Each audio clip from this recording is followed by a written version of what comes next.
paz de Yahshua, irmãos. Que o Eterno abençoe a vida de cada um. E eu queria compartilhar com os irmãos um texto aqui da Escritura, Filipenses capítulo 3. O apóstolo Shaul. Resta, irmãos meus, que vos regozijeis no Machia. Não me aborreço de escrever-vos as mesmas coisas, e a segurança para vós. Guardai-vos dos cães, guardai-vos dos maus obreiros, guardai-vos da circuncisão.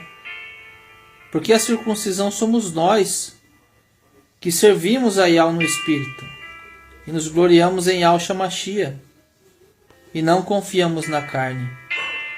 Ainda também que pudesse confiar na carne, se algum outro cuida que pode confiar na carne, ainda mais eu, circuncidado ao 8º dia, da linhagem de Israel, da tribo de Benjamim, hebreu de hebreus, segundo a lei fui fariseu, segundo o zelo perseguidor da igreja, segundo a justiça que há na lei, irrepreensível.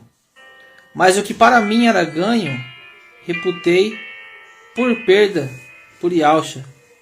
E na verdade tenho também por perda todas as coisas, para a excelência do conhecimento de Yahshua Machia, meu Salvador, pelo qual sofri a perca de todas essas coisas, e as considero como esterco, para que possa ganhar ao Machia.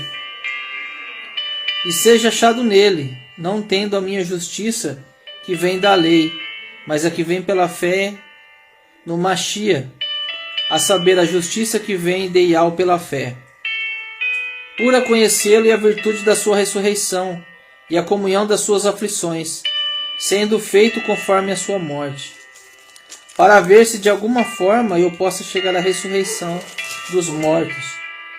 Não que já tenha alcançado, ou que seja perfeito, mas prossigo para alcançar aquilo, para o fim ao qual também fui preso por Yahshua Machia.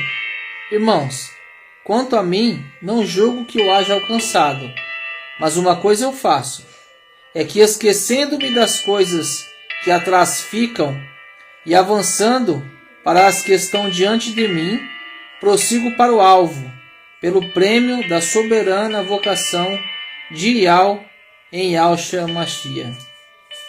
Aleluia. Eu li esse texto aqui, irmãos, a respeito do posicionamento do apóstolo Shaul, falando ali para a igreja de Filipe, né, concernente à relação ao assunto da circuncisão, da prática da lei e de tudo aquilo que era de costume e hábito, né? Até mesmo de alguns dos apóstolos ali tinham divergência de colocação, né, de visão em relação a algumas coisas. E o porquê que eu li esse texto aqui, irmãos? A gente saiu de uma live agora há pouco e foi levantado um assunto que é de extrema relevância e importância para muitos irmãos aí. Por quê, irmãos? Porque o desejo de cada um, de todos nós, é estarmos fazendo o mais correto possível, né? A Escritura diz, aquele que está limpo, limpe-se mais. Aquele que está sujo, suje-se mais ainda. E dentro dessa questão dos irmãos, da necessidade da procura de estar acertando aí o alvo, de estar fazendo as coisas da melhor forma, da forma mais correta, dentro daquilo que tem por entendimento, dentro da Escritura, e baseado no posicionamento dos irmãos, que eu acredito que é um coletivo de todos nós, em relação à liberdade que há no Evangelho, como o apóstolo Shaul disse aqui, né, que o ministério da circuncisão, que eles eram a própria circuncisão, como foi falado ali a respeito do sábado também, que Yahshua é o nosso descanso, é o nosso sábado, mas alguns irmãos acham por bem de guardar o sábado, querem fazer isso para o Eterno, louvado seja Yahweh dos exércitos. E em relação à questão do véu que foi levantado, né? E aí depois até foi colocado um versículo lá do capítulo 11, 1 Coríntios versículo 15, que fala que o cabelo foi dado à mulher por lugar do véu. E aí alguns outros irmãos questionaram, mas e as irmãs que têm o cabelo curto, as irmãs que não têm cabelo comprido? A Escritura fala, irmãos, que tudo tem que existir uma temperança, tem que existir uma maturidade, tem que existir uma compreensão. E por que eu li esse texto em Filipenses? Quando Paulo fala que em Alcha, né, foi abolido muita coisa ali, a questão da circuncisão, a postura de alguns discípulos. Quando ele fala a respeito da questão do véu, também ali em Romanos, né, em 1 Coríntios, quer dizer, 1 Coríntios capítulo 11, começa a falar no primeiro versículo, depois lá no 15, ele fala a respeito dessa questão, né, de que não existe contenda sobre esse assunto, a questão do costume, né, de usá-lo, e não como uma ordenança, né, e o que nós tentamos colocar ali é isso, irmãos, é que se você tem o desejo de fazer isso, se você tem o desejo de orar, minha irmã, com o véu, se você se sente melhor assim, se você sente mais comunhão com o Eterno usando o véu, então ore, irmão, use o véu, né?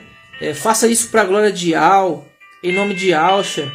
Mas também, nós também não queremos falar aqui que é uma imposição, né? Que é uma imposição que se você tiver sem o véu e você for orar, você está se desonrando, né? Está desonrando o marido e você não está num sinal de poderio espiritual.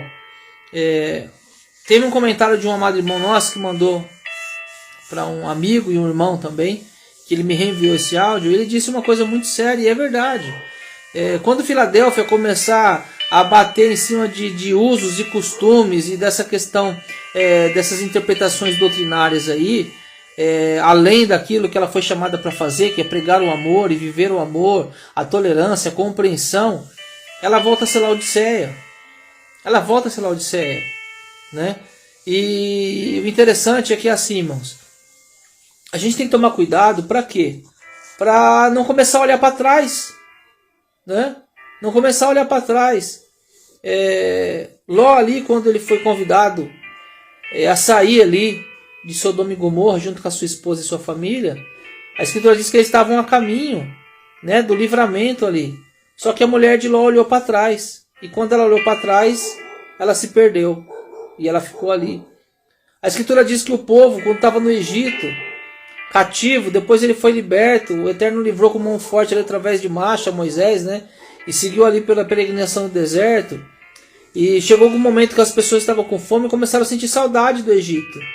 Começaram a sentir saudade do passado, das coisas do passado. E o que acontece? O que nós aprendemos com isso dentro da interpretação? E não é nem questão textual aqui em cima do contexto, mas a linha de raciocínio, a colocação aí da palavra. O evangelho de Alcha é a liberdade. Nós temos o Ruach que nos ensina, como diz a Escritura, que o Ruach nos ensina no dia a dia aquilo que nós devemos e não devemos fazer. Em Romanos 14, a Escritura diz o quê? Que nós temos que ser tolerantes com nossos irmãos, uns com os outros, né? Se um acha que comer carne é pecado, não coma carne. Se o outro acha que pode comer carne e não se sente acusado, então não coma.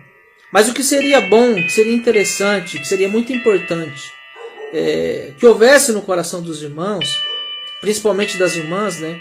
É que não houvesse um senso de julgamento, que não houvesse aí um posicionamento, né, crítico de umas para com as outras ou dos irmãos também. Se uma irmã estiver usando o véu, que as outras possam respeitá-la na sua intimidade com o Eterno e não ficar chamando de legalista. A irmã está aí trazendo costume lá de Laodiceia, lá da Babilônia, lá das denominações para cá. Porque às vezes algum irmão pode compreender de forma diferente ou querer ser mais radical no seu posicionamento, né? E isso não pode acontecer, porque é o erro de quem está julgando, né? Está olhando o cisco e não está vendo a trave às vezes no próprio olho. E da mesma forma, a irmã que se sente aí desejosa de orar com o véu, não julgue também aquela irmã que não ora, que não acha necessário usar o véu, né? Que não haja contenda entre as irmãs e os irmãos a respeito de um assunto como esse. Porque eu acho que todos nós aqui, irmãos, temos um objetivo muito maior, né? Temos um prazo muito curto aí para propagar o nome de Al e de Alcha, ao invés de ficarmos aí se apegando aí a detalhes, a coisas que eu tenho certeza que não vão interferir na salvação, não vão interferir no arrebatamento de quem aí foi chamado para ser um vencedor, né? Então, se cada um dos irmãos quisesse fazer aquilo que for fazer para a glória do Eterno, que faça com liberdade e sem julgar aquele que não pratica. Tá bom, irmãos? Assim como Paulo disse aqui, deixando para trás as coisas que ficaram, prosseguimos para o alvo. Então vamos deixar para trás, irmãos. Muitas vezes o nosso senso de crítica e julgamento e de posicionamento, vamos olhar para Yahshua, vamos olhar para Yahweh e vamos seguir aí unidos em amor, com véu, sem véu, guardando sábado, não guardando sábado, né? Comendo carne de porco, não comendo carne de porco, que cada um faça aquilo que propõe no seu coração, né? Examine-se, pois, a si mesmo, a cada um, e assim faça o partir do pão, como diz a Escritura, né? Então vamos nos examinar, irmãos. E vamos fazer aquilo que nós sentimos em nosso coração para a glória de Yahweh. Que seja para a glória do Eterno. Que não venha trazer escândalo para o corpo do Mashiach. Que seja feito com liberdade. Que seja feito com amor. Que seja feito com maturidade e entendimento, tá bom? Então só esse pequeno vídeo aí para deixar bem claro que esses assuntos assim são um pouco... não são de total irrelevância, porque tem que ter uma consideração, tem que ter um carinho a tratar com um assunto desse, até mesmo porque tem que respeitar a opinião e o coração de cada um dos irmãos, que o Eterno tem dado a cada um segundo a natureza de cada um. Então, é necessário falar sobre isso, mas esse não é o nosso foco, esse não é o foco, porque isso não vai interferir na comunhão de cada um dos irmãos com o Eterno, mas o que vai interferir realmente é a nossa conduta, é aquilo que está em nosso coração, aquilo que sai da nossa boca, aquilo que sai dos nossos lábios.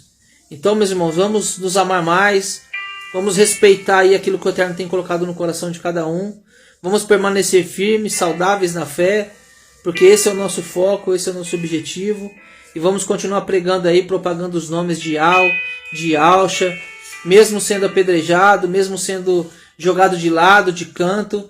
Isso é necessário, isso é seguir as pisaduras do Mashiach pela via dolorosa ali, tá bom? Então que o Eterno abençoe a vida de cada um dos irmãos e permanecemos firmes, juntos e unidos aí, em nome de Yahshua, tá bom? Um beijo no coração de todos, Shalom do Eterno.